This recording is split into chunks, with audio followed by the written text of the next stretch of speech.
Guys, listen. Don't ever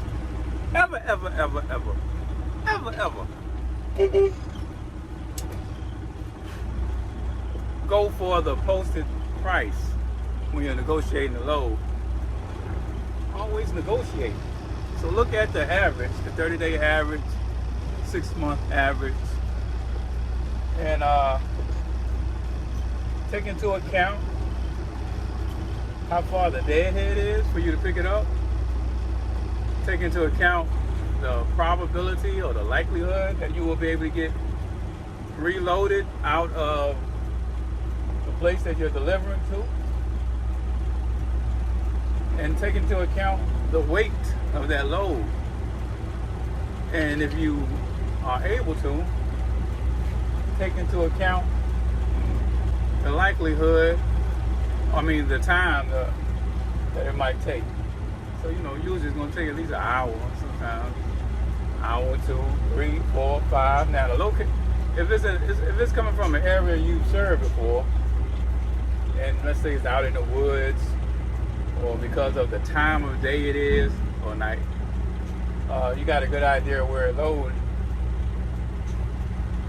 who the shipper or receiver is, well, who the shipper is, then you might have an idea of how long it takes. But if not, just say an hour, between an hour or two, or soon to be an hour or two. Take all that into account before you give a rate. Remember, whatever the average is, that means someone has paid more and someone has paid less than the average. So don't lowball yourself. Never start your negotiation from the posted price. Make sure, because a lot of times the posted price is going to be below the average if the price is posted. And if there is no price posted, don't start your negotiation with the monthly, the 30-day average, or even the 60-day average, or the 6-month average. Start your negotiation from a higher price point. Add $100, $200, $300 to that load. Especially if you've been hauling other loads in the area, then take into account what you haul those loads for compared to what the average has been. If your loads have been paying $100, $200 more than the average in that area, especially, or generally all around.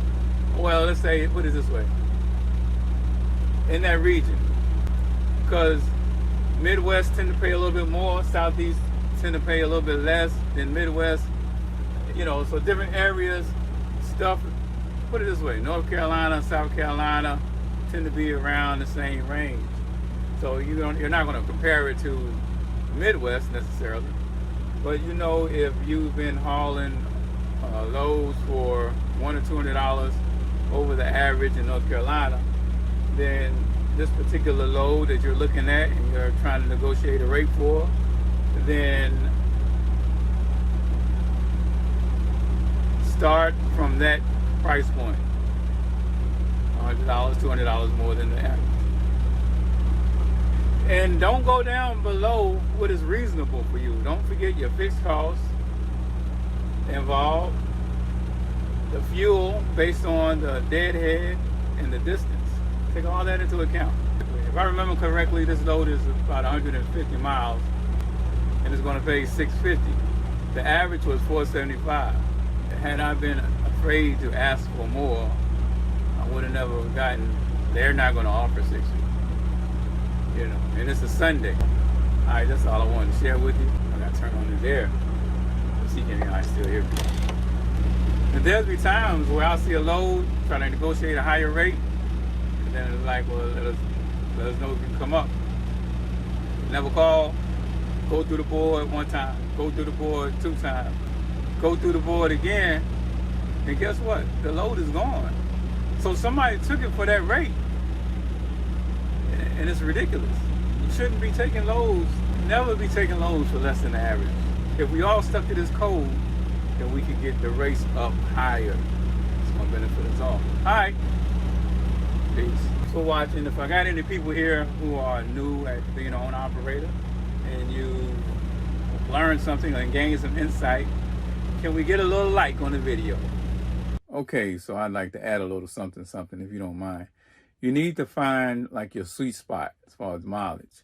For me, I used to run 1,100 mile trips, Carolina to Dallas or Houston. They don't pay enough no more to do that. The rates are not good enough. So the sweet spot is now 200 to 300 miles for me. And for a 200 mile trip, I'm trying to get at least 750. Sometimes that works, sometimes it doesn't.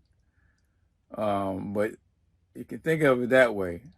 So like for a 200 mile trip, try to get at least $3.50 a mile. You can go down to as low as $3 a mile for a 200 mile trip.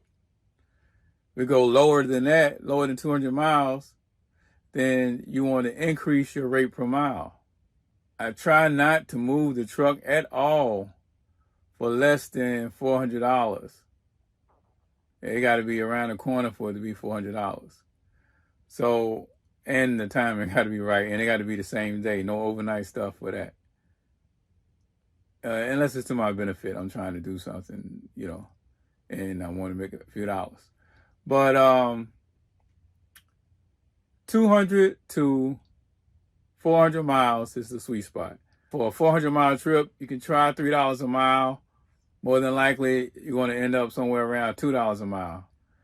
They're going to try to talk you down for less than that. But I would not haul it for less than $2 a mile. And that's only because of today's climate. If the freight rates were good, then $2 a mile wouldn't be enough, because you used to get $2 a mile to go 1,100 miles, 1,200 miles, $2 a mile, $2 and some change a mile. So, just have a reference point in your mind already. Don't go into negotiations blind. Already have in mind what you want and what's a decent rate. Oh yeah, also a strategy I use, like especially if I have to take care of some business at the house, then I'm not going to cancel out that whole day just because I got stuff to do earlier in the day. Because sometimes at the end of the day, if they need something moved that day, then you're going to get a good rate. So, starting in the evening, you can go both ways. There might not be anything left in the area to haul, but at the same time, if there is, then they might be willing to pay way above average, because it needs to go that day and they want to get it taken care of. Also, on a Friday, brokers might be wanting to leave early, so you might be able to get a better rate. But having in your mind what you want so that you can quickly go through the board and come across the stuff that you're interested in, and then refresh and do it again, because loads are constantly being added to the board first thing in the morning. Drivers are sitting around waiting on these loads. The better you're able to call as soon as it pops up, then the better off you'll be. Okay, a lot of times I be thinking you don't have to say something like this, but you do.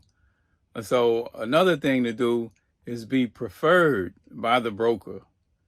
You're going to build relationships with these brokers, and you are going to let them know what they can expect from you. So if you are dependable, it also gives you leverage to command a better rate, because they much rather deal with you knowing that you're going to be on time, early, actually, and that they don't have to worry about that load getting there when it's supposed to be there. They're gonna give you got a much better chance of getting your rate, even if somebody else is willing to haul it for cheaper. So that is very, very, very important as well. Always be on time. Always be early if it's within your power. A lot of drivers, and look, a lot of drivers don't think that's important, and that's to your benefit, especially owner operators. They feel like it's my truck. I go where I want to. It get there when it get there, and all that nasty attitude, and it bites you in the end.